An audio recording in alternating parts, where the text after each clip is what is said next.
একটা ছোট্ট গ্রামে থাকতো এক বড়ই অলস মানুষ। তার নাম ছিল গোপাল মামা। গ্রামের সবাই তাকে চিনতো অলস মামা নামে। গোপাল মামা সারাদিন ঘুমোতেন আর খেতেন, আর কাজের নাম শুনলেই আবার ঘুমিয়ে পড়তেন। উফ, কাজ করলে ঘাম হয়, এই ঘাম মানেই কষ্ট। আমি কষ্ট একদম পছন্দ করি না।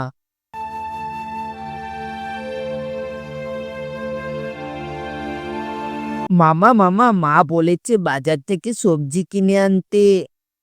উফ, আবার কাজ। লীলা, তুই গিয়ে নিয়ে আয় না। না মামা, আমি স্কুল যাব, তুমিও একটু কাজ করো। লীলা চলে গেল আর মামা আবার ঘুমিয়ে পড়ল। একদিন মামা বনের পথে হাঁটতে হাঁটতে দেখলো এক বুড়ো লোক কুমড়ো বিক্রি করছে। বুড়ো লোকটি বলল, এই যে মামা, একটা কুমড়ো নিবে? না গো দাদু, আমার কাছে কোনো টাকা পয়সা নেই। এটা কোনো সাধারণ কুমড়ো না, এটা হচ্ছে জাদু কুমড়ো। জাদুর কুমড়ো মানে আমি কাজ না করেও খেতে পারবো? হ্যাঁ রে বাবা, শুধু বলবি জাদু কুমড়ো রান্না হোক, তাহলেই রান্না হয়ে যাবে। দারুণ দারুণ, আমি নিলাম এটা।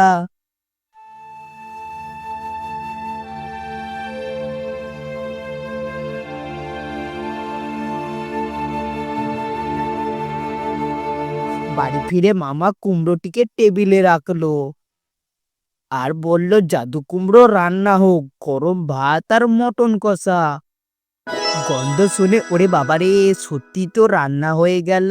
হা হা, এখন আমি রাজা।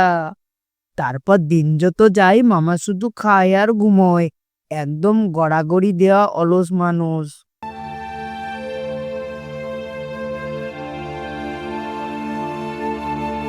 একদিন সকালে মামা চিৎকার করে বলল, জাদু কুমড়ো রান্না হোক।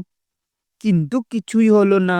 কুমড়ো হঠাৎ কাঁপতে শুরু করলো, তারপরে বলতে শুরু করলো, এই যে মামা, তুমি শুধু খাও, কাজ করো না। এখন থেকে তুমি নিজেই রান্না করে খাবে।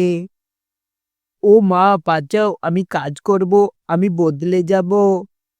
ঠিক তখনই টিনা দৌড়ে এলো, হাতে এক বালতি জল নিয়ে। থামো জাদু কুমড়ো, মামা এখন ভালো হয়ে গেছে। টিনা মামার গায়ে এক বালতি জল ঢেলে দেয় আর মামার ঘুম ভেঙে যায়।